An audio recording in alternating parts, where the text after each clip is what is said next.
Je suis Thérèse Mema Mapenzi, directrice du centre Olame Bukavu, une structure de l'archidiocèse de Bukavu qui travaille pour la promotion intégrale des femmes et des jeunes filles. Notre mission est d'accompagner les femmes, les jeunes filles, dans tous les domaines de la vie pour qu'elles deviennent autonomes à elles-mêmes, pour qu'elles se prennent en charge et qu'elles puissent défendre leurs droits.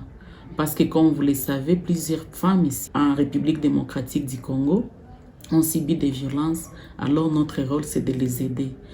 Et dans le domaine de la pastorale, nous jouons un rôle de sentinelle de l'invisible, à l'exemple de la Vierge Marie, pour accompagner l'Église dans la promotion des femmes, mais aussi dans la pastorale et dans l'évangélisation. Pour cela, je vous présente Madame Sylvie Sifa Safari, notre assistante psychologique et sociale et chargée de la pastorale femme. Elle va nous parler de son travail, de ce qu'elle fait pour aider les autres femmes ici au Sud Kivu. Merci de la suivre. Ce que nous faisons au quotidien, nous avons une maison de conseil dans laquelle nous recevons les gens traumatisés, surtout les femmes et les filles qui ont été violées sexuellement. Il y a aussi les femmes accusées de la sorcellerie à cause de la pauvreté, qui sont délaissées par leur mari et leur belle famille aussi les abandonne. Et alors ils sont marginalisés dans leur milieu. Et souvent on les amène chez les Badjakazi, là on les accuse et les condamne à mort. Nous assistons aussi les enfants accusés de la sorcellerie, les enfants en difficulté, les enfants de la rue. Ces enfants sont souvent les enfants au mariage ou les enfants dont les parents sont pauvres. Alors dans le milieu, ils sont considérés comme des enfants de la rue, ils sont considérés comme des enfants sorciers et ils sont souvent accusés et traumatisés, torturés. Alors quand ils arrivent, nous faisons souvent les séances de traumatisation que nous appelons aussi la sociothérapie, l'art-thérapie, nous jouons avec eux. Et on peut jouer à la balle, on peut dessiner, on peut danser pour les détraumatiser. Et les enfants commencent aussi à reprendre la vie et reprendre l'estime de soi parce que souvent ils viennent très traumatisés, ne parlent plus, ne peuvent pas jouer, ils s'éloignent. Mais grâce à l'accompagnement psychologique que nous leur faisons, ils se reprennent encore et savent qu'ils sont aussi des gens comme les autres. Dans cette prise en charge, avec les gens qui sont traumatisés ces derniers temps avec la guerre, sont multiples. Se sont multipliés peut-être même par toi parce que souvent nous accompagnons les gens qui avaient de petits problèmes. Mais ces derniers temps, il y a beaucoup qui ont la peur, il y a beaucoup qui sont en colère, il y a beaucoup qui sont dans l'insécurité. On ne sait pas comment les gérer. Alors, nous avons l'obligation aussi de les accompagner seulement psychologiquement, mais économiquement, il n'y a pas moyen. Et nous nous demandons que faire avec la situation dans laquelle nous sommes. Mais malgré tout, nous faisons aussi des formations, nous renforçons aussi des formations de capacités pour les aider à les détraumatiser. À savoir quels sont leurs besoins, même si nous n'avons pas moyen de les aider. Mais nous les aidons avec des formations, souvent des sociothérapies, comme je l'ai dit, des formations de l'art-thérapie pour se reprendre encore. À part la prise en charge psychosociale, nous avons cette prise en charge économique dans laquelle nous faisons des formations de ceci. Communauté d'épargne et de crédit interne. Là, nous apprenons les mamans comment est-ce qu'ils peuvent se prendre en charge elles-mêmes en cotisant chacun même 500 francs, 1000 francs dans un groupe quelconque. Ils font la solidarité, ils font l'épargne et le crédit.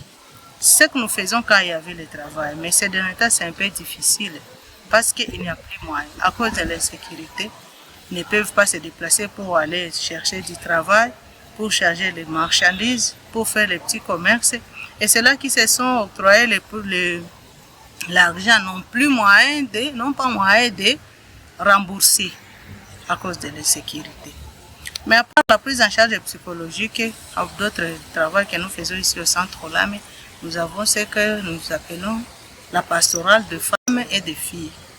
Dans cette activité, nous avons souvent ce que nous appelons comité diocésain des femmes qui regroupe toutes les mamans paroissiales de notre diocèse de Bukavu. Nous avons 43 paroisses, il y a 12 paroisses urbaines et 31 qui sont rurales. Mais chaque premier mardi du mois, nous nous rencontrons pour discuter ensemble de nos problèmes Dans la pastorale, nous faisons aussi ce que nous appelons jumelage, parce qu'on a constaté que les mamans au village avaient des complexes. Alors il fallait que nous fassions ce qu'on appelle la cohésion sociale. Pour renforcer la cohésion sociale, il fallait qu'on fasse les jumelages. Chaque maman paroissiale de Bukavu pouvait faire le tirage au sort pour tirer sa maman et sa jumelle au niveau du village. Et ces mamans là-bas peuvent cultiver et produire, et elles amènent ici à Bukavu, on achète pour elles. Elles aussi achètent les marchandises et amènent au village. Et dans ces jumelages que nous faisons, ça nous donnait le courage de faire nos activités parce que nous avions là où acheter les produits alimentaires surtout. Nous mangeons les produits bio qui venaient de nos collègues, de nos confrères ou de nos jumelles venant du village. Mais vu la sécurité et la situation sécuritaire, il n'y a plus moyen de se déplacer. Les mamans qui nous amenaient les produits du village ici, les haricots, la farine, les tomates et autres choses comme nourriture, n'ont plus où passer. Alors la nourriture, la situation est devenue très compliquée. La nourriture a monté les prix. Elle aussi se demande comment trouver du sel, du sucre, du riz pour les enfants. Et il n'y a plus la communication ensemble, il n'y a plus moyen de se déplacer. Alors dans cette période ici, il y a une grande complication de la vie parce que la vie est devenue très difficile. Il n'y a plus moyen de se communiquer, il n'y a plus moyen d'acheter ce que nous voulons. Donc, vous pouvez vous acheter un sac de farine pour 50 000 ou 20 dollars par exemple. Aujourd'hui, c'est 50 dollars. Parce que les gens qui sont au village n'ont plus moyen d'arriver ici, d'accéder en ville. Et en plus de cela, les mamans qui étaient au village, qui faisaient aussi les microcrédits, n'ont plus moyen aussi d'accéder au crédit. Celles qui sont en ville aussi, même chose. La vie est devenue très, très compliquée. On ne sait pas subvenir aux besoins des enfants. Il y a les enfants qui sont à la maison. Ils doivent manger le matin, le soir, à 12 heures le soir, mais il n'y a plus moyen parce que les enfants, les mamans ne travaillent pas, les papas, les parents ne travaillent pas. On reste à la maison durant toute la journée parce qu'il n'y a pas de travail à cause de l'insécurité. L'accompagnement que nous faisons au quotidien est devenu un peu compliqué. Parce que souvent, quand nous recevions les mamans ici, il y avait moyen de les accompagner psychologiquement, économiquement. Mais pour le moment, c'est un peu très compliqué. Parce que quand ils viennent ici, ils veulent montrer leurs besoins. Mais nous n'avons plus le moyen de les aider parce qu'il n'y a pas de fonds, il n'y a pas de travail, il n'y a pas de financement. Il n'y a pas aussi moyen de les aider. Ils sont devenus triplés. Le problème, peut-être on pouvait recevoir par mois 50 mamans ou 50 femmes ou 50 filles. Mais pour le moment, ils sont devenus au moins 100. Et chacune d'elles vient avec ses problèmes psychologiques, économiques. Il n'y a pas moyen de les aider aussi parce que nous sommes aussi dans les sécurités, nous ne travaillons pas. Il n'y a pas moyen de les accompagner.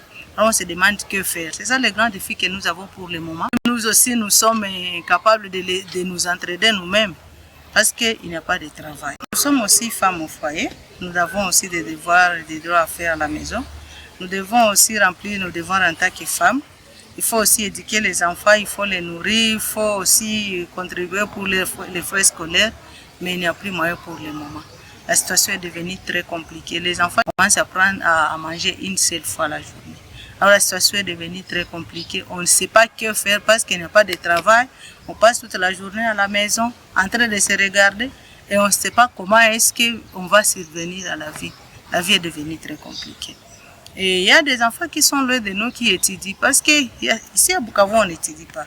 À Goma on n'étudie pas, mais il y a nos enfants qui sont ailleurs qui étudient, qui ont besoin aussi de frais scolaires, qui ont besoin aussi de logements, qui ont besoin d'espace adéquat, de frais académiques.